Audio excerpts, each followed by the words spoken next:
할렐루야.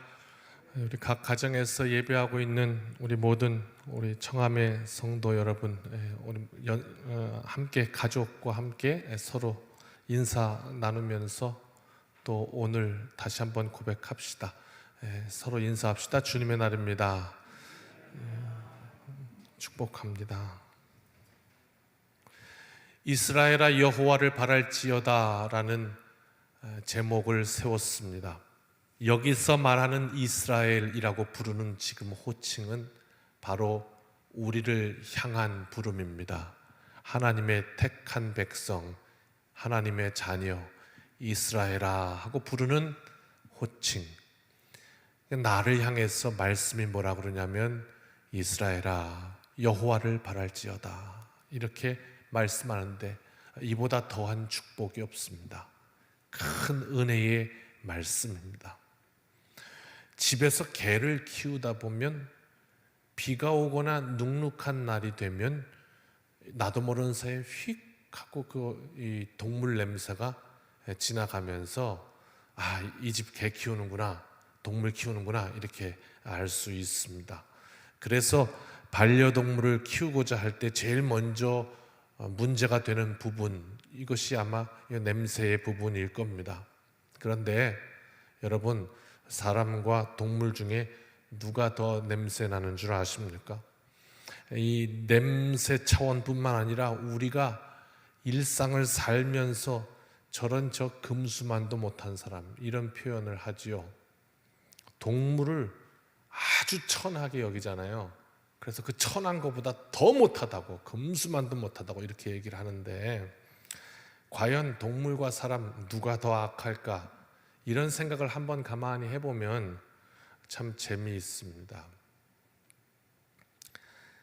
야생에 오늘도 방금 DMZ 뉴스를 이렇게 보다 왔습니다만은 그 DMZ 4km 이렇게 쫙 근방에 거기가 이제 60여 년 동안에 사람의 손길이 닿지 않으니까 아주 생태계가 다 회복되었다는 이런 뉴스를 보면서 거기에 있는 동물들 샤워 안 하잖아요.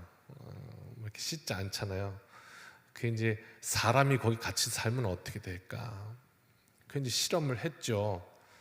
시간이 가면 갈수록 사람이 동물 냄새 난다고 피하는 게 아니라 동물은 씻지 않아도 냄새가 그리 많이 안 나는데 유독 사람은 안에서부터 이 냄새를 제일 많이 뽑아내는 존재라서 조금만 같이 있으면 동물들이 다 도망간답니다. 냄새 나가지고. 그 정도로 가장 악취를 심하게 풍기는 게 사람이다. 부끄럽지만 그 연구 결과입니다. 사람이 아무리 깨끗이 씻고 옷을 입어도 계속해서 이 사람에게서는 악취가 난다. 그래서 아마 매일매일 우리가 하루도 빼놓지 않고 씻는 것일 거예요. 근데 과연 몸에서만 그런가? 이 세상을 한번 돌아보면서 이 코로나로 인해서 이렇게 어려운 시대를 경험하면서 또 방금 5분 전에 본 뉴스에는 이제 뉴욕에 있는 지하철, 그 이제 평소에 타던 인원이 100명이 만약에 탔다 그러면 지금 30%밖에 안 탄대요. 그래서 30%로 타는 인원이 줄었는데 범죄율은 거의 2배 가깝게 상승을 했다고 그래요. 그 뉴스를 보면서 왜 사람이 인적이 드물고 또 경비원이 적어지니까 오히려 범죄율이 막 높아져가는 이런 모양을 보면서 인간은 뭘까? 서로에게서 나는 그 악함 때문에 많은 이들이 헤어나올 수 없는 고통에 신음하며 살기도 합니다. 서로 받은 상처 때문에 내 상처 하면서 말이죠. 또 이전에는 이런 걸 우리가 다 모르고 살았습니다. 그렇죠. 뭐 지구 반대편 뉴스 우리나라까지 오는데 한참 걸리니까요. 그러나 이제는 저 반대편에 있는 소식을 우리가 알게 되기까지 그저 몇 분이면 알게 되는 이런 시대를 살아가니 우리 인간의 이 실존을 더 적나라하게 보게 된 것이죠. 엊그제 뉴스에 또한 났습니다만은 보신 분들 계신가 모르겠습니다만 60세 또 62세 되신 분들 브로콜리 농장 동업하다가 사업이 어려워지고 분노가 치밀어 못 참겠으니까 이 한 분이 찾아가서 상대방 두 부부에게 그냥 페트병에 휘발유 담아서 그냥 뿌려버리고 거기다가 불을 붙였습니다. 몸에 불이 붙으니까 그 불 끄려고 두 부부가 그냥 뛰쳐나와서 마당에 나와서 바닥에다 막 몸을 뒹굴고 있으니까 그걸 따라가서 이번에 휘발유를 더 갖다 붓고 하는 바람에 불이 꺼지는 게 아니라 그냥 그렇게 타버렸습니다. 그래서 그 불 끄겠다고 엄마 아빠 살리겠다고 나왔던 44살 된 딸이 막 같이 이렇게 뒹구니까 그 딸에게도 또 뿌리고 또 질러서 결국 그렇게 살리긴 했습니다만은 결국 며칠 못 가서 다 사망하고 맙니다. 이제 다발성 이제 부전이 와서 죽고 말아요. 며칠 전 뉴스입니다. 그리고 이제 법정에 섰습니다. 이 살인을 한 이 여인이 법정에 섰어요. 그래서 신문하는데 내가 그날 술을 많이 먹었고 또 요즘 스트레스가 많아서 내 심신이 약해서 그랬다고. 그래서 어쩌라는 거죠? 용서해달라고 하는 겁니다. 이미 다 사람은 많은 죽었는데 최대한 봐달라는 거죠. 그래서 이 뉴스와 이 심판을 보고 많은 이들이 참 분노했습니다. 그런데 가만히 또 우리가 살펴보면 이것이 우리 인간의 악함이구나, 죄악이구나, 우리에게도 있는 이 죄성을 발견하게 됩니다. 누군가 죽여버리고 싶다 하는 혹시 그런 생각 들어보신 적 없습니까? 정말 저 사람 가서 한 대 때리고 싶다, 어떻게든지 하고 싶다 하는 것 말이죠.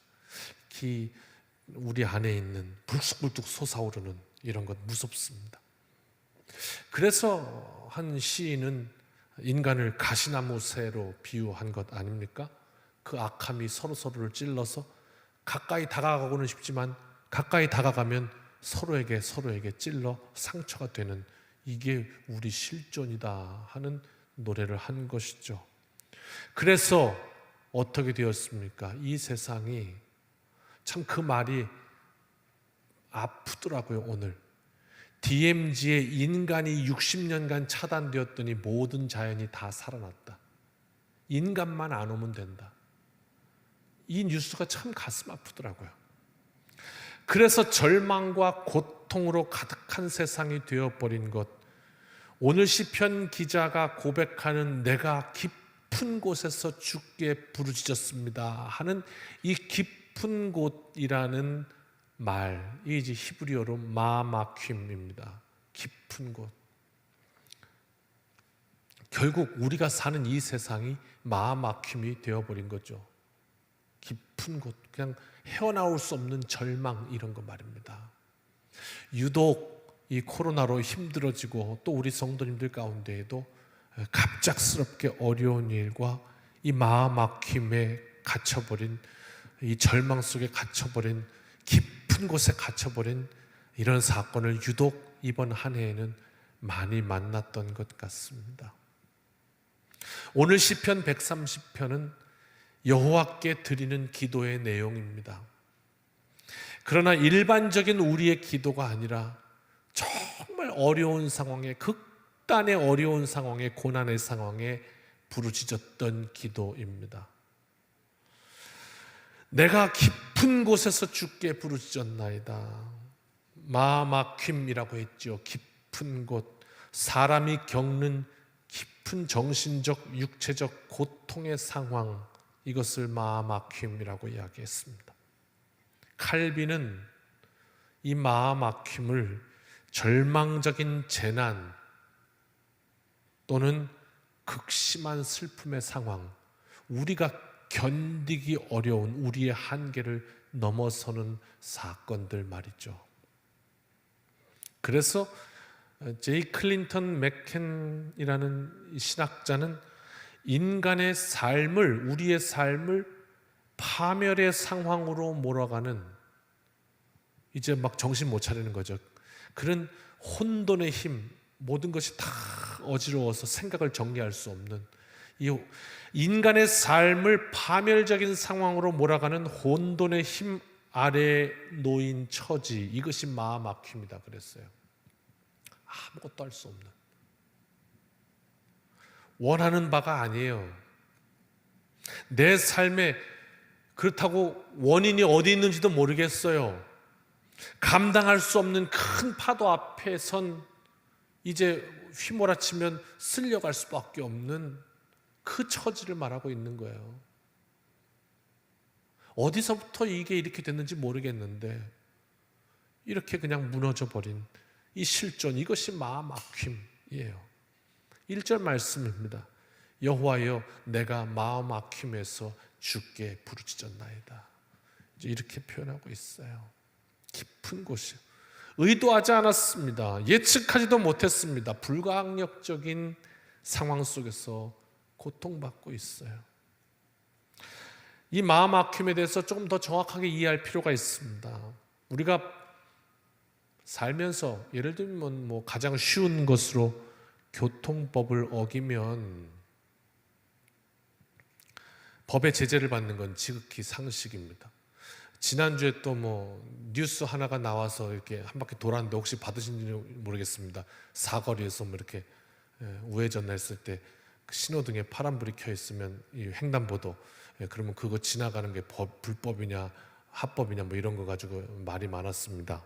그래서 뭐 지나가기 전에 신호등은 지나가면 불법이고 돌아서 있는 거는 지나가도 괜찮고 뭐 이런 뉴스들이 막 났는데 그게 또 가짜 뉴스다 그러면서 정확히 파악한 것은 횡단보도에 파란불이 켜 있을 때에는 주위를 살펴보고 사람이 없을 때에는, 보행자가 없을 때에는 그냥 차가 지나가도 그것이 법의 제재를 받지 않는다. 이게 지금 교통법입니다. 저도 이제 그래서 알게 됐습니다. 그러니까 양심에 거리낄 거 없이 사람이 없다, 완전히 안전할 때에는 그냥 지나가도 큰 이상이 없다. 이제 이렇게 알게 됐어요.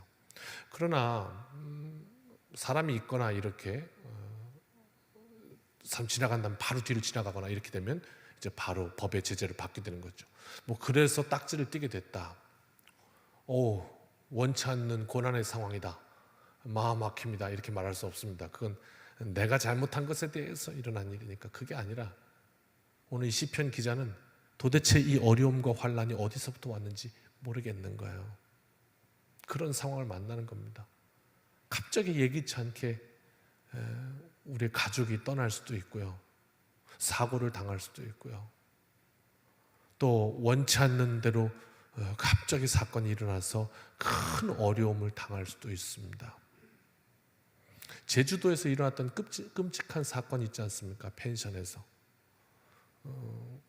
남편을, 아들과 같이 있는데 남편을 죽여서 토막 내서 뭐 이렇게 버리고 시신을 유기했던 뭐 희대의 사건 여러분 다 아시지 않습니까? 제가 이 방송 나가니까 그냥 이름 뭐하게 뭐해서 이렇게 말씀드리는 건데 그 펜션 주인 얘기 아십니까?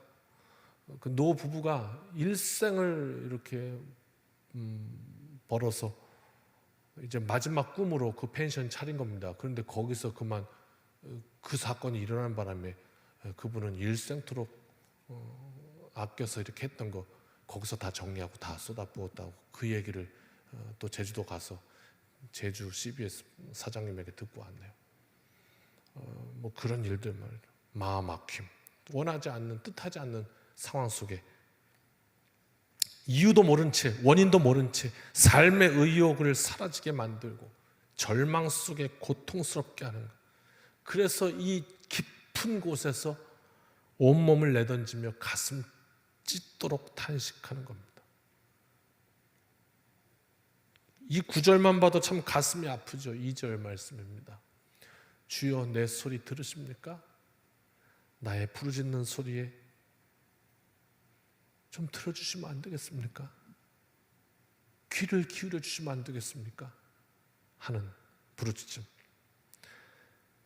그 다음 구절입니다. 계속되는 3절입니다. 여호와여 주께서 죄악을 지켜보실진데 주여 누가 서리이까? 이게 그 다음이었습니다. 이것을 기억해 놓는다면 우리는 하나님께서 우리를 그렇게 지으셨구나 하는 것을 알게 됩니다. 무슨 이야기냐면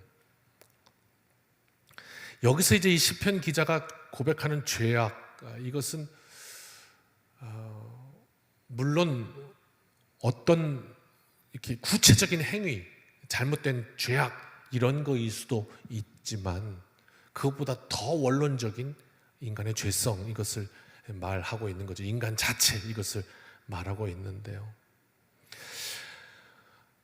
인생이 살면서 마음막힘, 이 깊은 곳, 절망적 상황 속에 빠져버리면 원인을 몰라요. 그때 우리가 하는 일은 뭐냐면 그 초점을 내 자신으로 갖고 들어오는 거예요. 이렇게 보게 되는 거죠. 내가 하나님 앞에 뭐 잘못한 거 있나, 이렇게 보게 되는 거죠. 지난주 말씀 가운데 욥기를 통해서 의인도 고난받을 수 있다, 뭐 어떤 죄악 때문에 인과응보 이렇게 돼서 그것 때문에 내가 이제 고통받는 거다, 그게 아닐 수도 있다라고 말했는데, 요건 어떤 차원에서 이야기한 것이냐면 우리가 내가 아닌 타인의 어떤 고난받는 모습을 보고 저거 죄가 있을 거야, 이렇게 욥의 친구들처럼 그렇게 생각하는 것은 전혀 근거 없다, 옳지 않다, 이런 차원의 말씀이었습니다. 오늘은 정반대로 우리의 인생에 이번엔 내가 남을 정죄하는 것 말고 내가 나 자신을 향해서 인생을 살다가 마음 막힘 속에 콱 갇혀버리면 그때 우리의 시선은 내 안으로 들어온다는 거예요. 내가 뭐 잘못했나, 하나님 앞에 뭐 회개할 거 있나, 이렇게 말이죠. 나에게 왜 이런 일이 발생했는지 해석이 되지 않을 때, 이유를 모를 때, 그리고 고통 앞에 있을 때 초점을 나에게로 가져오는 거예요. 내 죄, 그리고 내가 받아야 할 형벌, 이렇게 이해하게 되는 거죠. 우리 이 메커니즘이 그렇게 되어 있다, 이거죠. 이것이 실존입니다. 오늘 이 말씀의 상황은요, 시편 이 본문 130편의 본문의 평행 본문 같이 나오는 이 상황은 사무엘하 18장이거든요. 다윗의 아들이었던 압살롬이 아버지를 배반하고 죽이려고 들어오고 결국 그 가운데 아들의 죽음을 목격하는 이 다윗, 이게 마음 막힘이었거든요. 다윗에게 원치 않는 아들의 죽음의 소식을 듣게 돼요. 그리고 막 신음합니다. 아파합니다. 그러다가 어떻게 해요? 결국 오늘 이 말씀 본문대로 그 이유와 원인을 나에게로 가지고 들어오는 거예요. 내 가슴을 치는 거죠. 나 때문이다, 이렇게. 나 때문이다. 사무엘하 18장 33절의 말씀입니다. 왕의 마음이 심히 아파 문 위층으로 올라가서 우니라. 그가 올라갈 때 말하기를 내 아들 압살롬아, 내 아들 압살롬아, 차라리 내가 너를 대신하여 죽었다면 압살롬 내 아들아 하였더라. 이 상황이었거든요. 불가항력적으로 찾아오는 우리 삶의 마음 막힘은 우리의 통제 밖에 있습니다. 통제할 수가 없어요. 하나님의 주권의 영역이고 그 하나님의 주권 앞에 사실 인간은 가늘프게 흔들리는 촛불과도 같습니다. 지금 온 세계가 참 이 작은 바이러스 하나에 큰 신음하며 우리는 또 위기감을 느끼고 있습니다. 다시 한번 또 보여주신 듯합니다. 저에게도 자꾸 제 자신으로 이렇게 오게 돼요. 하나님이 우리의 인생을 마음 막힘으로 인도하실 때 견딜 인생은 없습니다. 버틸 인생이 없습니다. 욥은 그의 극심한 고통 가운데 하나님 앞에 이렇게 말했습니다. 전능자의 화살이 내게 박혔다. 나의 영이 그 독을 마셨으니 하나님의 그 두려움이 나를 엄습하여 치는구나. 이렇게 고백했습니다. 성경은 우리를 죄인이라고 말합니다. 그러나 그것은 우리를 향한 다른 사람들의 판단이 아닙니다. 정죄가 아닙니다. 원인 없이 찾아온 삶의 환난 속에 나도 모르게 내뱉게 되는 내 삶의 고백입니다. 천안함을 기억하십니까? 그 침몰 사고로 조카를 잃었던 삼촌이 그 조카의 죽음에 자기에게로 원인을 돌렸습니다. 내가 조카에게 해군에 가라고 말하지만 않았어도 이런 일은 없었을 거야 라는 이유였습니다. 말기 암을 선고받은 아내 곁에서 남편이 계속해서 미안해 여보, 내가 잘못한 게 많아서 그래, 미안해, 이렇게 말합니다. 극심한 벗어날 수 없는 고통의 상황 속에 우리는 그것을 나에게로 가지고 들어와요. 저항할 수 없이 찾아온 삶의 고통 가운데 죄를 자각하는 겁니다. 이 마음막힘의 상황, 불강력적으로 찾아온 우리의 삶의 이 상황, 여기서 인간은, 우리의 실존은 우리의 삶을 주장하는 보이지 않는 두려운 힘을 감지합니다. 계시구나, 하나님이 계시구나. 그리고 그것을 피해갈 수 없는 인간의 초라함을 철저하게 깨닫게 됩니다. 신앙을 가진 우리에게도 이 마음막힘은 하나님의 부재를 경험하게 하고 당혹스럽게 합니다. 하나님 어디 계십니까? 제가 찾고 있습니다. 제 부르짖음에 귀를 기울여 주십시오 말하면서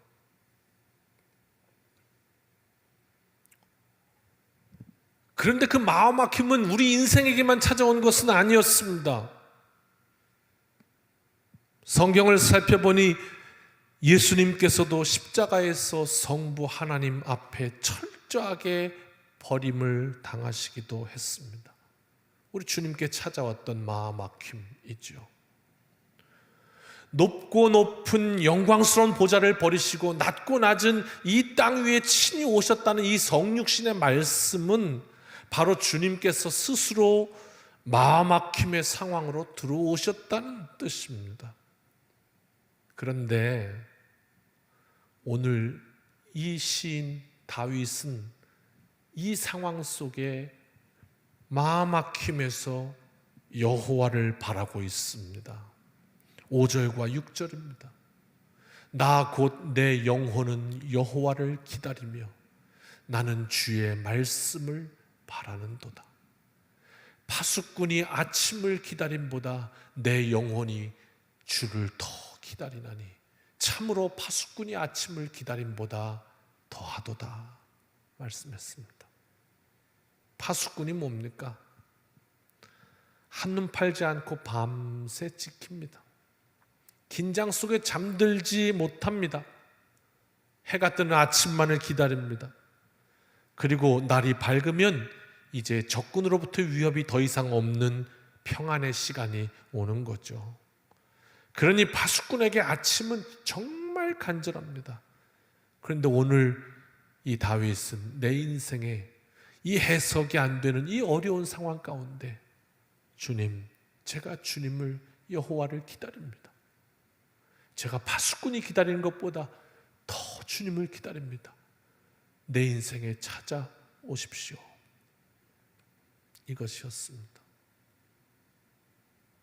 그 삶의 극한의 고통에서 오늘 말씀이 우리에게 증거하는 건 이제 다 끝난 줄 알았는데 이걸로 내 인생 끝이다, 소망 없다, 절망이다, 그런 줄 알았는데 오늘 다윗의 이 시편을 읽어보니까 오히려 정반대로 그 고통의 끝에서 나의 삶이 끝난 게 아니라 나의 절망이 끝난 것을 시인은 보게 된 것입니다. 하나님을 바라는 인생, 믿음은 마음막힘, 그 절망에게 넌 이제 끝이야 라고 선언합니다. 하나님이 계시기 때문입니다. 하나님 안에 다시 소망을 붙들게 합니다. 이 능력 힘입어 승리하시기를 주님의 이름으로 축원합니다. 4절 그래서 말씀합니다. 사유하심이 주께 있으면 주를 경외하게 하심이니이다. 결국 그 상황을 통하여 하나님과 나 사이의 존재를 분명하게 규명하고 하나님을 부르짖게 하였습니다. 그래서 그 자리에서 절망은 끝이 나고 새로운 소망이 주어졌던 것이죠. 진정한 하나님의 두려움, 심판하심, 그것이 아니라 이제는 하나님의 용서하심을 보게 되었습니다. 불가항력적인 고통이 하나님께로부터 찾아온 것이라면 그곳으로부터의 구원 또한 하나님께 있습니다 하는 고백.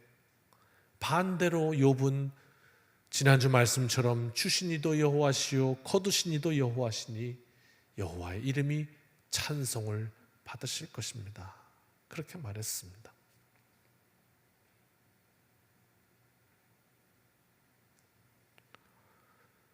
제 아버지의 마음 막힘을 보았습니다.